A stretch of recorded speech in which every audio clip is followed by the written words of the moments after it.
Bismillahirrahmanirrahim. Assalamualaikum warahmatullahi wabarakatuh. Dalam kesempatan kali ini kita akan membahas tentang hakikat mengenal.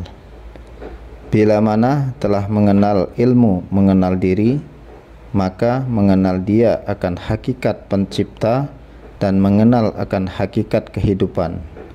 Oleh karena Allah menginginkan dirinya dikenali, maka Allah memperkenalkan dirinya melalui nur cahaya. Nur ini juga dikenali dengan berbagai nama, diantaranya disebut dengan Nur Muhammad, Ahmad, Roh Kudus, Hakikat Muhammad, Hakikat Syahadat, dan lain-lain. Dengan Nur Muhammad inilah yang menampakkan kepada makhluk akan penzahiran Allah. Dengan Nur Muhammadlah seluruh seru sekalian alam. Makhluk dapat mengenali hakikat dirinya melalui penzahiran nur ilmunya. Muhammad inilah yang pertama sekali Nabi Adam melihatnya. Muhammad inilah yang sebenar-benar diri yang mengenal. Muhammad inilah hakikat amanah atau dipercayai. Diri yang tidak pernah mengkhianati dirinya sendiri. Dirinya sendiri yang tahu dan percaya terhadap segala sesuatu. Muhammad inilah hakikat sidik atau benar yang tidak pernah mendustakan dirinya. Hanya dirinya sendiri yang tahu akan kebenaran segala sesuatu. Muhammad inilah hakikat fatonah atau bijaksana. Hanya dirinya sendiri yang tahu akan kebijaksanaannya terhadap sesuatu, yang dirinya tidak bodoh. Muhammad inilah hakikat tablik atau menyampaikan yang tidak menyembunyikan segala sesuatu dari dirinya. Hanya dirinya sendiri yang tahu akan hakikat apa yang ingin disampaikan. Muhammad inilah yang zahirkan akan hakikat pencipta, yakni Allah yang Maha Esa atau Ahad. Siapakah Muhammad? Roh Kudus, makhluk, jasad, aku, engkau, kita, Quran, dan lain-lain. Orang berkata mengenal Allah itu haruslah mengenal diri. Mengenal diri itu adalah mati sebelum mati. Sekali lagi aku ingin mengatakan bahwa maksud mati sebelum mati itu cuma istilah yang digunakan oleh orang-orang yang belajar tentang ilmu makrifat. Tetapi maksud mati sebelum mati yang sebenarnya itu adalah bila mana diri jasad itu mampu dimatikan atau difanakan atau dileburkan. Lebur juga bukan bermaksud dihancurkan diri jasad itu, dikubur atau dimusnahkan jasad itu hidup-hidup sampai lebur dan mati. Jasad itu tetap ada seperti asalnya. Dia cuma kiasan yang bermaksud matikan sikap keakuan diri agar dapat bisa melihat hakikat siapa yang sebenarnya berkuasa di dalam tubuh jasad itu. Siapakah yang berkuasa di dalam diri jasad kita itu? Bahwasannya yang berkuasa di dalam diri jasad itu adalah roh. Roh itulah puncak jasad tubuh untuk bisa hidup dan melakukan kehidupan harian. Terlihatlah akan tumbuh jasad itu hanya bergantung kepada roh untuk hidup dan melakukan kehidupan harian. Ini menandakan bahwasannya jasad itu hanyalah patung atau mayat atau kaku tanpa adanya roh. Inilah yang dipanggil mati sebelum mati, karena diri jasad belum lagi dikebumikan atau belum menjadi arwah. Tetapi bila mana manusia itu tidak mencari ilmu untuk mengenal akan Tuhannya, disitulah terbit keakuan diri. Merasa dirinya adalah jasad yang hidup.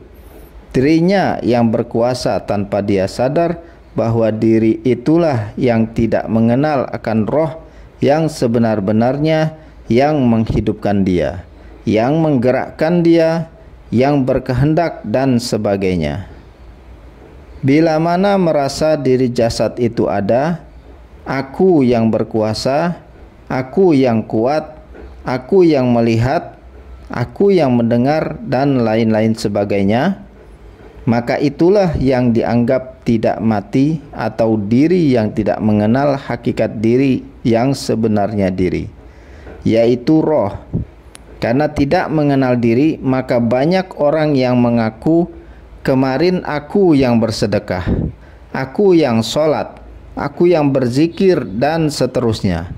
Katanya dirinya sudah mati, mana mungkin ada orang yang mati bisa ingat bahwa kemarin dia yang bersedekah, yang sholat, dan yang berzikir. Ini namanya pengakuan palsu, mengaku mati hanya sebatas di bibir saja. Ketahuilah, tubuh jasad itu tidak mampu untuk berkuasa, mendengar, melihat, berkehendak, dan lain-lain sebagainya. Andai tubuh jasad itu sendiri tidak disertai adanya roh, jika tidak adanya roh, maka dia samalah seumpama jasad itu menjadi mayat atau mati, yang lengkap anggota tetapi tidak punya gerak atau tidak hidup. Dia ibarat mati atau kaku atau keras. Jelaslah bahwa diri jasad itu mati tanpa roh. Rohlah yang sebenar-benarnya diri yang berkuasa.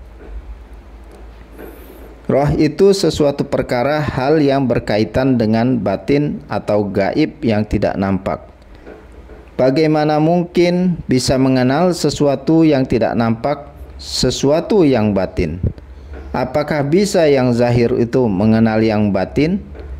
Bukankah Allah juga ada berfirman, dan mereka bertanya kepadamu Muhammad tentang ruh, katakanlah, ruh itu termasuk urusan Tuhanku, sedangkan kamu diberi pengetahuan hanya sedikit.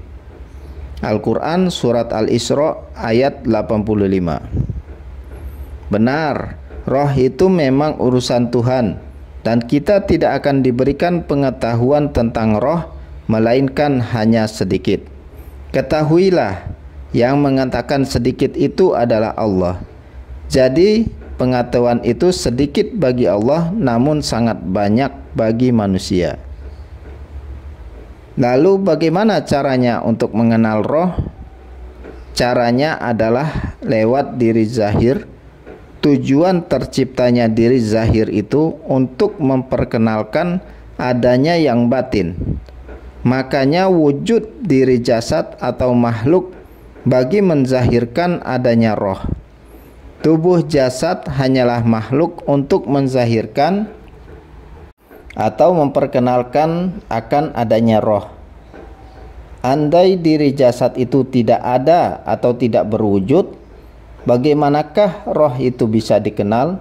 Bila mana sudah memahami hakikat sebenarnya di dalam tubuh jasad itu, ada suatu kuasa yang menzahirkan segalanya tentang hidup jasad, yaitu kuasa roh. Maka pahamlah bahwa jasad itu sebenarnya kaku, mati tanpa ada hakikat roh, atau mati sebelum mati. Jasad itu tetap ada, tetapi barang mati tanpa roh, maka rohlah yang harus dipandang atau dilihat akan kenyataannya yang sebenarnya. Tubuh hanya mengikuti apa yang roh itu berkehendak. Inilah mati sebelum mati, yang menjadi istilah bagi mempelajari ilmu makrifat. Bila mana orang yang sudah mengenal roh, dia secara tidak langsung telah mengenal Allah. Kenal garam, asin datang sendiri. Kenal gula, manis datang sendiri. Wallahu alam bisawab. Semoga bermanfaat dunia dan akhirat. Wabillahi taufiq wal hidayah. Assalamualaikum warahmatullahi wabarakatuh.